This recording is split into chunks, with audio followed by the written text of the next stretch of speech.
Welcome to the Living the Dream with Curveball podcast, a show where I interview guests that teach, motivate, and inspire. Today, we're going to be talking about environmental conservation. We're going to be talking about spiritual enlightenment and holistic wellness as I am joined by Angell Deer. He is a multifaceted individual, and his commitment are, as I said, for holistic wellness, environmental conservation, as well as spiritual enlightenment. So we're going to be talking to him about everything he's up to and about his passions. So, Angell, thank you so much for joining me today. Thank you, Curtis. I'm really glad to be with you this morning. Why don't you start off by telling everybody a little bit about yourself? Um, I am a teacher of ancient cosmology, spirituality, in the lineage of Indian cosmology. I'm based on a land that's on the Lenape territory, upstate New York, called the Sanctuary here. And I'm a permaculturist, beekeeper, uh, and I offer people, profound transformation through ancient wisdom. And I've been doing that for close to 20 years now. And my teachers are mainly based in Peru, in the Andes, in the Sacred Valley, but also I study with Native American, mainly Lakota teachers here in the United States. So, you own a place called the Sacred. So tell us about that. Yeah, the sanctuary was opened, Oh, I the think sanctuary. Yeah, sorry about that. I read that wrong. that's okay. The sanctuary was yeah, it was a vision I received. I used to live in New York City, and I always been very close to nature and wanted to have a place here, and found this beautiful land almost a bit more than 15 years ago, I think now. And as I spent the first few years on this land, living first part-time and then full-time, this vision to use the land, to be with the land, and help people reconnect to ancestral wisdom, to the wisdom of the trees, wisdom of nature. And at the same time, I was studying ancient shamanic practice, and I was experiencing profound transformation for myself. And because of that, and my teacher encourages me to start teaching, to bring this teaching to people that were interested, that needed healing, that needed clarity on their path. Uh, and, I kind of had this vision to open that place. And now we're, more than 10 years later, and we have been serving, I don't know, thousands and thousands of people over the years now. And it's been quite extraordinary. But now a lot of my work is also online. I do most of my teachings online because people that are interested in this are, I would say, a little bit everywhere, not just local people here. So tell us about your environmental conservation work. Um, well, we do a lot of work with the land, growing our food, growing medicinal plants. Uh, we have greenhouse, flower gardens, medicinal plant gardens. We grow mushrooms on logs. We have chickens, bees. So we also replanted most of the forest here as an edible forest, a medicinal forest. So we have brought back a lot of the original native plants that used to be in those forests and trees. I think we've planted over 2,000 trees and plants. uh, and yeah, the land is for me kind of a magical garden, but it's also the base for our teaching. And because of those efforts, we also put bee houses for wild bees, bat houses for bats, etc. Because of all those efforts, we've been rewarded by many certification as a pollinator-friendly, as a wildlife habitat, as a monarch, butterfly, way stations. Um, and we've completely also converted the premises and the land into green energy. We are fully solar powered now, is through community solar. Um, and we try to implement principle where we work with the land, not against it. So with the water conservation and landscape, what people would call permaculture principle, but I would say more, nature principle, trying to really understand what the land wants and needs and try to follow that lead of the land.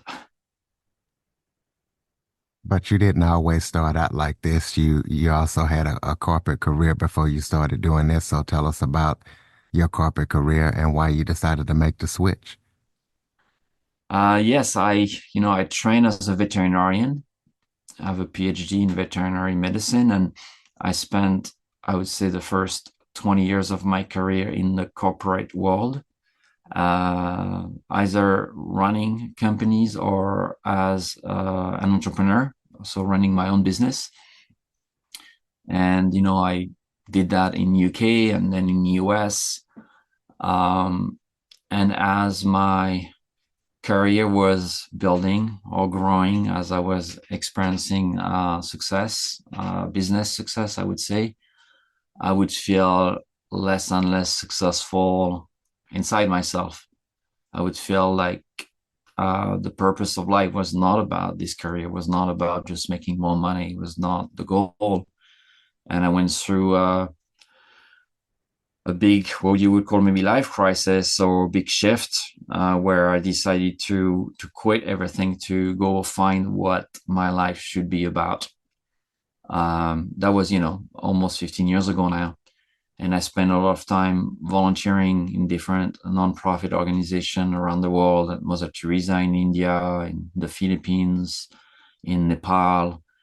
Um, and it became clear to me that my purpose, my life should be oriented towards the service of others. And when I say others, I mean not just people, but also nature, animals, things that I didn't do when I was in my career, right? It was not about that. And as I started doing that, I started to experience more joy in my life, better sleep, better relation, better wholeness in general. And so that's what, really guided me into that completely different life in so many ways today. Yeah. Well, speaking of life today, you talk about how you bridge ancient teaching with modern life. So explain that to the listeners and how you do that. Mm. Well, I think, we are in a culture and in a society that never had such access to knowledge, I guess, in some ways, right? When you look at the internet, uh, you can literally pretty much learn anything online today.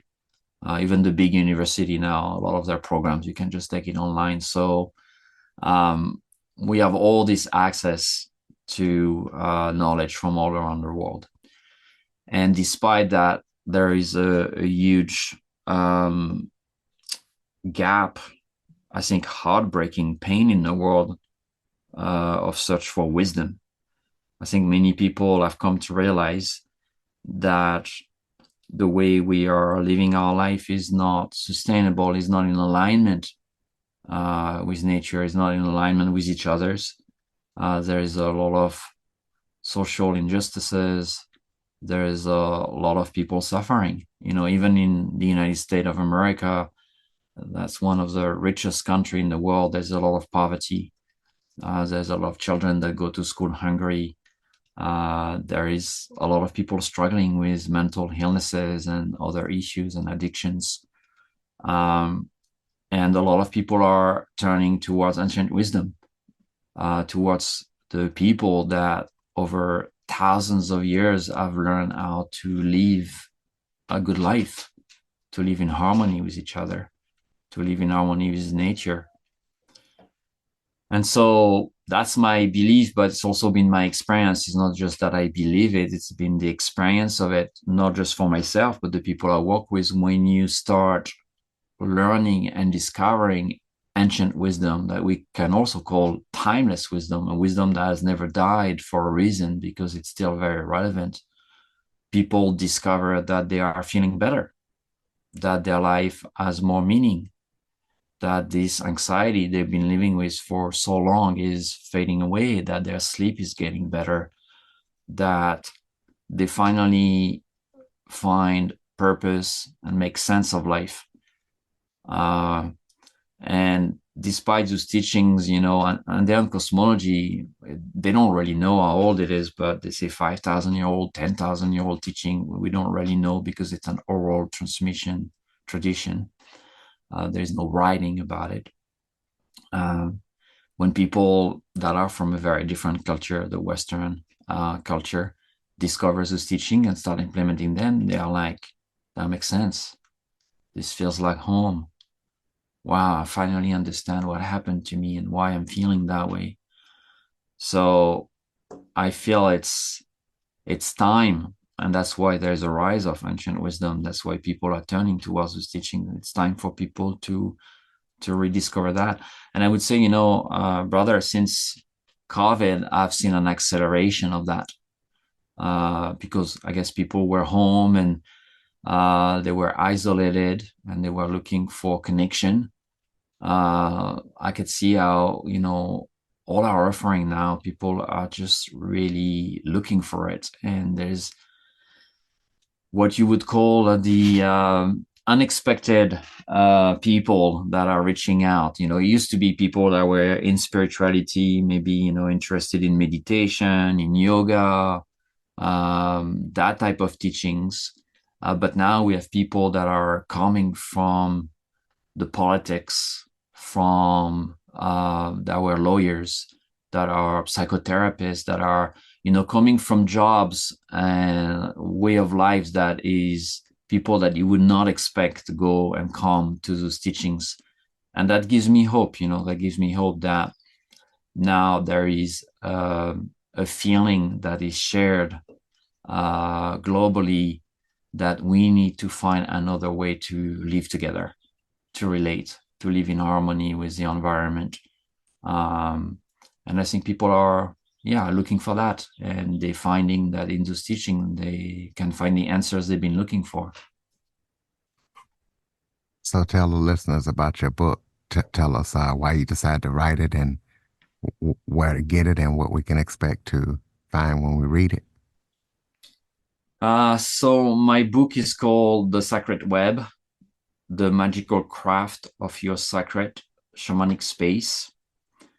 And the book is, it's a small book, quite simple in many ways. I wanted the first book that I write to be easy access for anyone, someone that has no knowledge of anything spiritually, no background about it. But I also wanted to make sure that if people had knowledge about spirituality and already have a sacred space in their home, that they could find additional knowledge in it.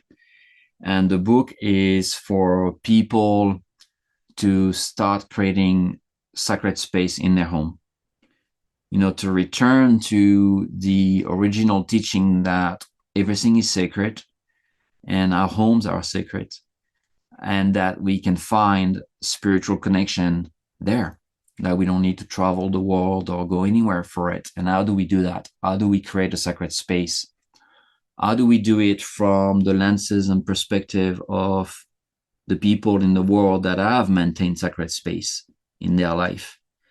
And so it's a guide to help people creating that first step, that first connection, which is to have a place in their home where they can connect to themselves, that they can reconnect to purpose, that they can get guidance, and kind of feel their own sanctuary. In many ways, I was like, I have this place I call the sanctuary here, but most importantly is to find a sanctuary in your home, to find a sanctuary in yourself.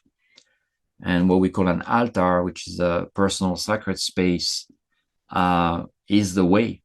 And I designed the book in a way that, yeah, either you're not religious at all, but you could be also, I work a lot with Jewish people, Christian, Muslims, Hindus, people that have a religious background. It also works for them, right? So the goal is that anyone that wish to deepen their connection to meaning, to purpose, to the sacred in their life, that wish to foster that, could have a guide about it.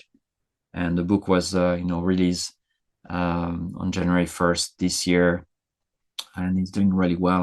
I'm happy with that because it's reaching people. I keep getting emails saying, "Wow, that really helped my practice. That really supported my practice." And that's my goal. As a teacher, my goal is to be of service of people wherever they are at in their life. And so I feel the book is, that first book is a good milestone into that. And I'm writing my second book already, so that's going to be a much bigger book, and it's going to be a deep exploration of shamanic practices. But that's going to be for, I believe, the end of the year this year. Yeah. Well, that was my next question. Tell us about any upcoming projects that you're working on that we need to be aware of. Well, I just became a father. My daughter was born 3 weeks ago, so that's kind of my project at the moment. uh, but yeah, I'm writing a second book that is going to be about transforming yourself to become medicine for the world. How do we become the medicine? How do we become the ones that are in service of the world? And how do we do that for ourselves first and then for others? And that book is going to have a lot of the core practices in shamanism, helping people to really understand this practice, to apply them. It has journaling, it has meditation, it has rituals and ceremonies in it. But also the book is mixed with my own personal story with those practices. So for each chapter, let's say there is a chapter on shamanic journeying and discovering your spirit animal, your power animal.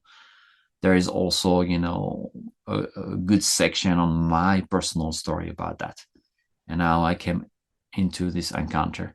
I came from a scientific background. I have a PhD in veterinary medicine. I was very Cartesian in my thinking. And then I discovered those ways that are very different from the way I was thinking. So I wanted to share with people also my process with it, that it was not easy, that it was not just an overnight process, and also show that it's possible for anyone to access that. So I'm almost finished writing it. I think, I probably have 20, 30, 40 pages to write. Uh, and I'm really excited about that. We have, every year we bring people to Peru for a deep initiation, people that are looking for big transformation. And we have our next retreat coming up in October. And, I'm also started, since last year to teach in retreat centers across the United States. And, I'm expanding that offering. And finally, and that's been a kind of a demand of a lot of my students, people, we have an online school where people can come, through Zoom and, from wherever they are, but people wanted to have access to more like on-demand classes, meaning that you can do it at your own pace from your own home whenever you want. And so we have launched already two classes like this, and I'm expanding that so people, can learn from wherever they are about those teachings, do it at their own pace, based on whatever they're looking for. We have meditation and rituals for anxiety, for creating abundance, for connecting to the higher self. So I'm working at the moment to expand those offerings so anyone can access it, basically. Throw out your website for those who would like to access it. Yeah, so my website is sanctuaryheal.com, the sanctuary, like a sanctuary, heal, HEAL.com, the sanctuaryheal.com. And we just relaunched a new website, in fact, a couple of days ago. So we made all that offering, I think, quite clear and easy for people to access now. Okay, close us out with some final thoughts. Maybe if that was something I forgot to touch on that you would like to talk about, or just any final thoughts you have for the listeners. Yeah, people can just go there. They can find me on social media. I write a lot. I'm not just writing books, but every weeks or twice a week I release a long blog, which are about those teachings. Those are free to access for people. We have a lot of free classes too. My goal is that there is for every budget, right? Not everybody can go for a 10-day retreat in Peru. So how do you do that if you don't have money, if you don't have resources? So we have a podcast, we have a blog, we have a YouTube channel with a lot of interviews from elders, wisdom keepers. So people can, through our website, also access to a lot of teachings, a lot of content for free. And that's also part of my goal to make sure that all of this is accessible to everyone, especially the people that need it, which often don't always have financial resources to access those teachings. All right, ladies and gentlemen, the sanctuaryhealing.com. Go check it out. Pick up Angel's book. Follow, rate, review, share this episode to as many people as possible, whoever you feel like needs it. If you have any guest or suggestion topics, cjackson102 at cox.net is the place to send them. As always, thank you for listening and supporting the show. Be sure to get on your favorite podcast app. Give us a follow and a review. Angel, thank you so much for joining us. Thank you so much, Curtis. It was a pleasure to be with you today.